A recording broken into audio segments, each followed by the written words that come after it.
প্ৰথমে এই ছবিখনলৈ মন কৰক মহাকুম্ভত মুণ্ডন কৰি সংগমত স্নান কৰি পাপ খণ্ডন কৰি কেইদিনমান পূৰ্বে ঘৰলৈ উভতি আহিছিলহে মাত্ৰ কিন্তু লম্পট এই ব্যক্তিজনে উভতি আহিয়েই কৰিলে কুকাণ্ড বয়স 70 বছৰ নাম সোমনাথ অৰ্জেল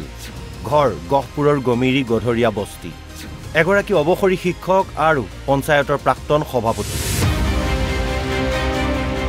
এফালে শিক্ষা আৰু আনফালে পঞ্চায়ত সভাপতিৰ দৰে গধুৰ দায়িত্বত থকা সোমপ্ৰসাদ অৰ্জেল নামৰ এই লম্পট ব্যক্তিজনে যিটো কাণ্ড সংঘটিত কৰিলে সেই কাণ্ডই নাক কাটি হাতত ল'বলগীয়াৰ দৰে এক দুৰ্বিষহ পৰিস্থিতিৰ সৃষ্টি কৰিছে সমগ্ৰ গহপুৰ অঞ্চলত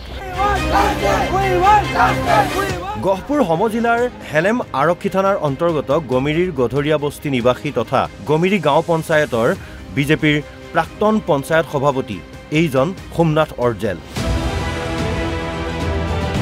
শহীদ মুকুন্দ কাকতি উচ্চ মাধ্যমিক বিদ্যালয়ৰ অৱসৰপ্ৰাপ্ত প্ৰধান শিক্ষক সোমনাথ অৰ্জেলে সোমবাৰে বিয়লি 4 বজাত নিজৰ ঘৰৰ ভিতৰতেই ওচৰৰে এগৰাকী চতুৰ্থ শ্ৰেণীত অধ্যয়নৰত ছাত্ৰীক আখৰিকতাৰে যৌন উৎপীড়ন চলায় সোমনাথ অৰ্জেলৰ চোতালত আমলখি বুটলিবলৈ যোৱা ছাত্ৰীগৰাকীক কৌশলেৰে ঘৰৰ ভিতৰলৈ টানি নি মুখত গুৰুহাৰে হেঁচি ধৰি যৌন উৎপীড়ন চলায়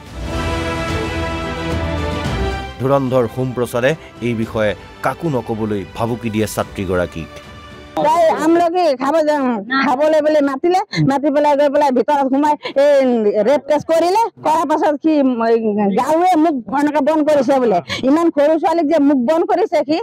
লম্পট সোমনাথৰ এনে আখৰিক যৌন উৎপীড়নত অসহায় হৈ কোনোমতে আহি ঘৰ পাইহি ছাত্ৰীগৰাকী পিছত ছাত্ৰীগৰাকীয়ে সকলো কথা মাতৃক অৱগত কৰে পৰিয়ালৰ লোকে হেলেম আৰক্ষী থানাত সোমনাথ অৰ্জেলৰ বিৰুদ্ধে এখন এজাহাৰ দাখিল কৰে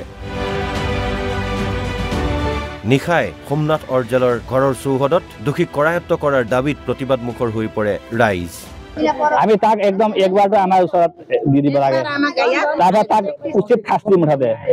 আজিকালি ৰেপৰটো ডাইৰেক্ট ফাঁচি আছে ফাঁচিটো হ'বই কিন্তু তাক আমাৰ ওচৰত একবাৰ খালি ওচৰে পাজৰে কৰি দিব লাগে বাছ অৱশেষত পৰিয়ালৰ লোকৰ এজাহাৰৰ ভিত্তিত চাহ বাগিচাৰ মাজত লুকাই থকা অৱস্থাৰ পৰা আৰক্ষীয়ে গ্ৰেপ্তাৰ কৰে সোমনাথক ছোৱালীজনীয়ে ঘৰত যোৱাৰ পিছতে আমি ৰাইজে গম পাওঁ গম পোৱাৰ পিছত এতিয়া আৰক্ষী প্ৰশাসনে তেখেতক কৰায়ত্ব কৰিছে সভাই সমিতিয়ে নীতি আদৰ্শৰ কথা কৈ ডিঙিৰ শিৰ ফুলি যোৱাকৈ ভাষণ দিয়াত সিদ্ধহস্ত এইজন তথাকথিত শিক্ষাবিদ আৰু সমাজকৰ্মীৰ আছে 2 পুত্ৰ আৰু পত্নী নামঘৰ মন্দিৰত পূজা অৰ্চনা সেৱা সৎকাৰ কৰি ঘোষা শ্লোক আওৰাই জীৱনৰ বিয়লি বেলা অতিক্ৰম কৰিবলগীয়াৰ পৰত সোমনাথ অৰ্জেলে যি কাণ্ড সংঘটিত কৰিলে সেই কাণ্ডই এতিয়া অঞ্চলটোত ব্যাপক প্ৰতিক্ৰিয়াৰ সৃষ্টি কৰিছে গহপুৰৰ পৰা সমীৰণ বৰাৰ ৰিপৰ্ট NB নিউজ